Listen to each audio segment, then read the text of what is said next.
Ne pensez pas que vous savez tout. Bon ami, n'oublie pas ce que je t'ai appris, garde mon conseil dans ton cœur. Ils vous aideront à vivre très, très longtemps et vous vivrez des années de grande paix. Ne lâchez pas l'amour et la loyauté.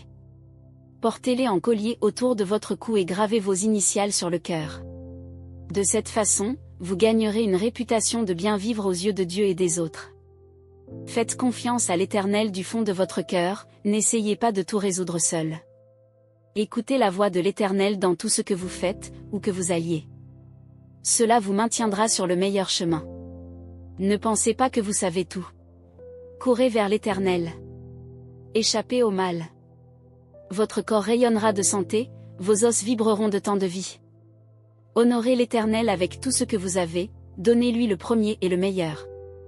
Votre grange se remplira jusqu'à ce qu'il n'y en ait plus, vos tonneaux de vin déborderont. Mais ne soyez pas mécontents, mon ami, de la discipline de l'Éternel, ne soyez pas bouleversés par sa correction aimante. Car l'Éternel corrige ses enfants parce qu'il les aime beaucoup, en tant que père, il ne souhaite que le meilleur pour ses enfants. Le vrai arbre de vie. Vous êtes bénis lorsque vous rencontrez la sagesse, lorsque vous vous liez d'amitié avec la compréhension. Elle vaut plus que l'argent en banque, votre amitié vaut mieux qu'un gros salaire. Sa valeur dépasse tous les bijoux les plus chers, rien de ce que vous pourriez désirer ne peut lui être comparé. D'une main, elle garantit une longue vie, de l'autre, il accorde reconnaissance et honneur. Les chemins vers lesquels mène la sagesse sont beaux, et apportent une paix merveilleusement complète. Elle est le véritable arbre de vie pour ceux qui l'embrassent. Tenez-le bien et soyez bénis. Avec sagesse, l'Éternel a formé la terre, avec compréhension, il souleva le ciel.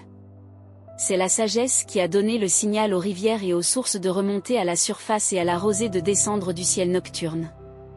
Ne vous enfuyez pas, ami, garde ton équilibre et ton bon sens, ne les perds pas de vue, même une minute. Ils garderont votre âme vivante et heureuse, vous garderont en bonne santé et joyeux. Vous marcherez en toute sécurité, vous ne vous fatiguerez pas et n'aurez pas d'accident. Vous pourrez vous allonger paisiblement, profiter d'une bonne nuit de sommeil et bien vous reposer. Vous n'avez pas à vous soucier des catastrophes, ni des imprévus, ni du jour du jugement qui frappe les méchants, car l'Éternel est avec vous, il vous gardera sain et sauf.